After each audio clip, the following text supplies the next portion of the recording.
Imagine you and your friends were going to a concert and the tickets for the concert were $25 per ticket. In addition, there was a $10 processing fee when you bought the tickets. How much would it cost for you and your group of friends to go to the concert? Well, if you want to know the answer to that question, and many like it, this video is going to help. Hey, but before we dive into the lesson, hey, let me know if you were going to go to a concert, what concert would you go to? Hey, comment on this video and I'm going to pick somebody at random and give them a set of homework passes. All right, let's dive into the lesson.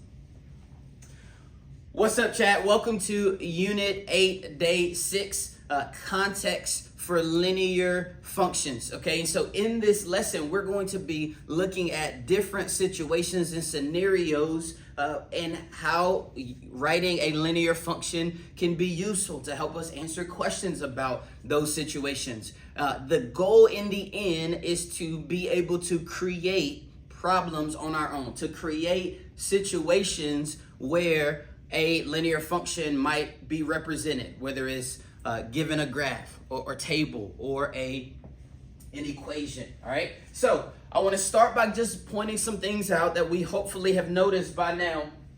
But in a linear function, the y-intercept, right, we know that's where it crosses the y-axis. But I want us to understand that in a story problem, the y-intercept is our starting point or our initial value, okay? And so just think about it. When we were creating graphs, we always would start with our y-intercept because that tells us a point on our graph, okay? So we're gonna start there and then we use our slope to find the other points. Well, it's the same with a story problem, right? The y-intercept is that initial value, it's that starting point, okay? And then we also need to understand that in a story problem or in a context, the slope is the rate that our variables is changing. Okay, so it is, right, you're going to usually see per week or each something. It is the rate that things are changing, and we use the slope to then find all of the other points. Okay, so I got a word problem that we're going to start with, and then each word problem is I'm going to give you less and less information, and you're going to have to kind of fill it in on your own. Again, the goal is to be able to create a situation all on your own. Okay, so this first one's a little challenging, so we're going to start with this one. A submarine is located at the surface. Okay, if it's at the surface, that is sort of, we're going to say at sea level. Okay, that is just kind of terminology that you need to know when you're talking about sort of a submarine, right? At sea level is at where it's 0. It descends 10 meters, so it's going down, okay? Going down 10 meters every second, okay? So 10 meters every second, every 3 seconds. So that tells us that this is the rate of change, okay? All right, so our rate of change is the 10 meters every 3 seconds, and the at sea level, right, is where it's at. That's our starting point. Okay. So from there, all right, we have defined the variables. H is the height, and T is the seconds, okay? So we are going to write an equation, okay? So remember, the slope, right, is the rate of change, which is here, and then our y-intercept is the starting point. So y equals mx plus b, so I'm going to write my slope. Okay, my slope is 10, again, it's descending, so that's a negative slope because it's going down, negative 10 over 3 because it's going down 10 meters every 3 seconds, right? And then our starting point is going to be, again, it's at sea level, so that would be 0, 0. Okay, so no time is at the beginning of it. It's right there. It's going to pass through the origin. All right. So now I can use my. Let me put the t. Okay, so it is, and then that's the amount of time is going to tell me what the height is. Okay, so I'm going to use my slope to then find other points. Okay, so I'm going down 10 over 3, okay, because it's 10 over 3. And again, these axes are different, right? They're in different increments just because of the scenario. All right, so I'm going down 10 and then I'm going over 3. All right, and that's the point. So I got after 3 seconds, okay, I'm at negative 10. And then I'm going down negative 10 over 3. So at 6 seconds, okay, I am at negative 20.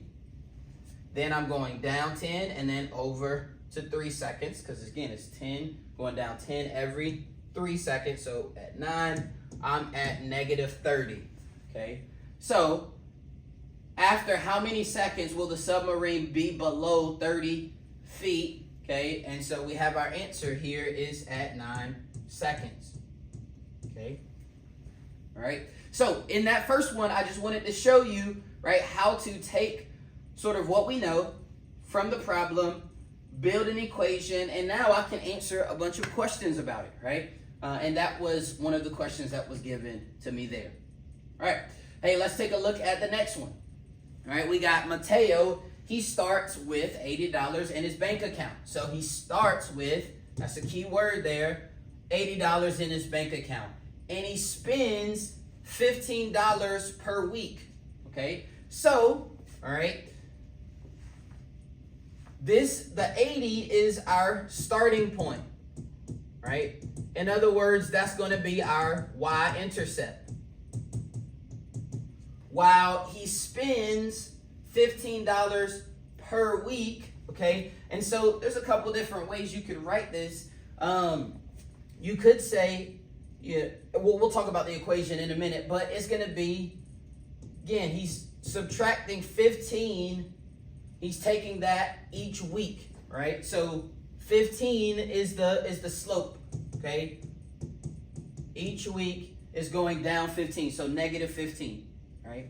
Where W is going to be the amount, the number of weeks, and then A is going to be the money in his bank account. All right? So let's write an equation that matches the bank account. All right, so at 0, so we're going to just start there because at the starting point, before any weeks have passed, he has $80, okay?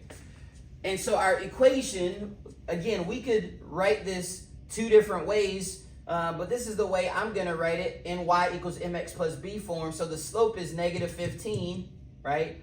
The number of weeks plus the starting point plus the y-intercept is plus 80. So negative 15, W, again, the slope is negative 15 because he spends that. He's spending it. He's not adding it. And then this is our equation, right? And our y-intercept is 80. That's the starting point. Okay, so after 1 week, okay, after 1 week, we just substitute that in. So we would do negative 15 times 1 plus 80, okay? 1 times negative 15 times 1 would be negative 15 plus 80. When I add that, that's going to end up giving me 65. Okay, so because it's like I'm subtracting, I'm taking away that 15. All right, what about 2? Well, negative 15 times 2 plus 80. Okay, negative 15 times 2 is negative 30. Negative 30 plus 80 is going to give me 50. Okay, and I could go on. I want you to see, though, there's always going to be a pattern when we're doing this.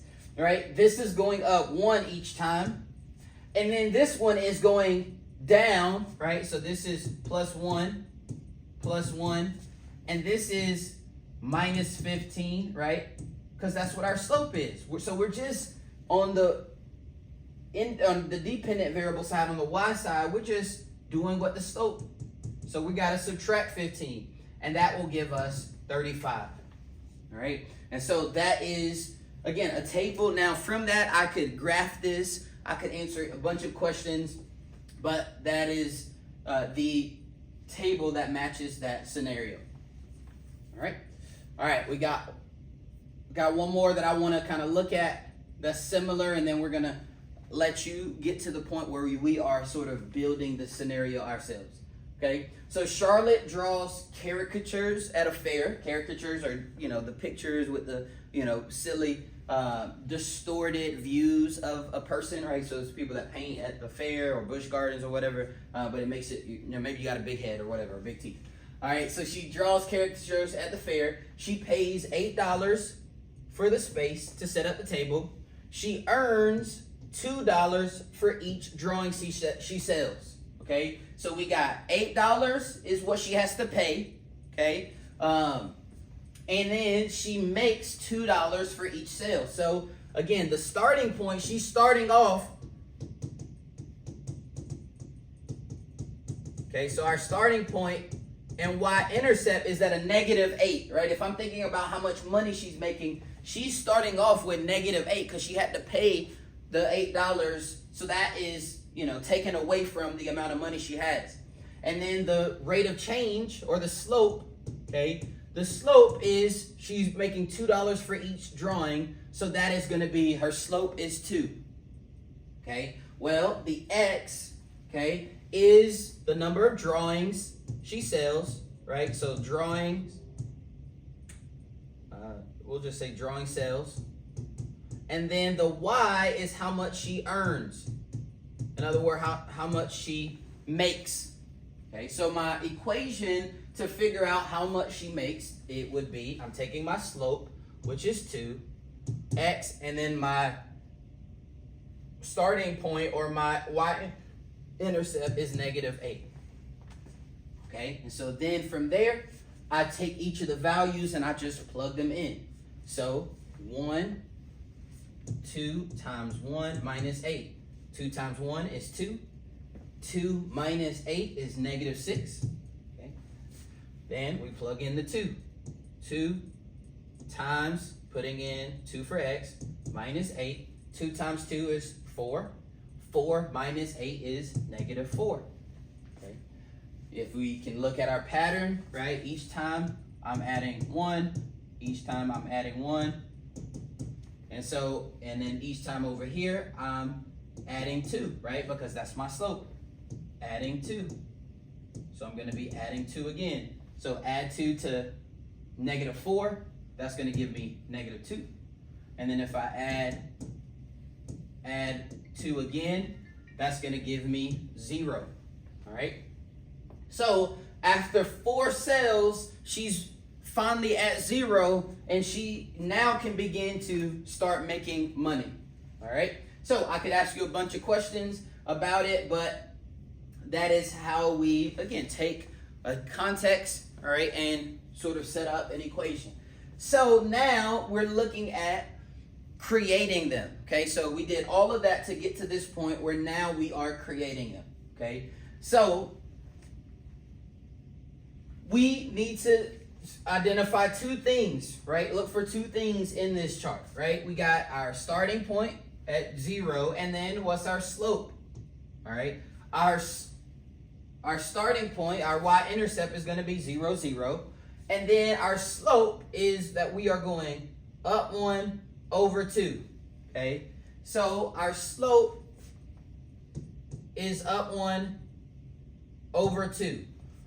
Or we also, so that is our slope. All right. Now, in this situation, okay, I gave you sort of a fill-in-the-blank phrase. So I want you to kind of think about it. Matter of fact, I want you to pause. I want you to look at the relationship between the cookies and the brownies, and then see if you can determine kind of this statement is talking about really the slope, right? Because our y-intercept is going to be, right, 0, so starting with no sales, and then we're going to go from there. All right. Actually, I'm going to pause. I got to take a phone call. Hey, Miss Johnson. Hey, I'm sorry about it. Did you remember the day is Clock's birthday?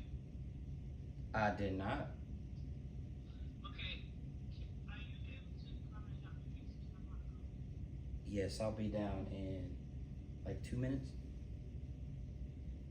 Okay. All right. I'm coming down. Yeah. Yeah. Actually, I'm on the way.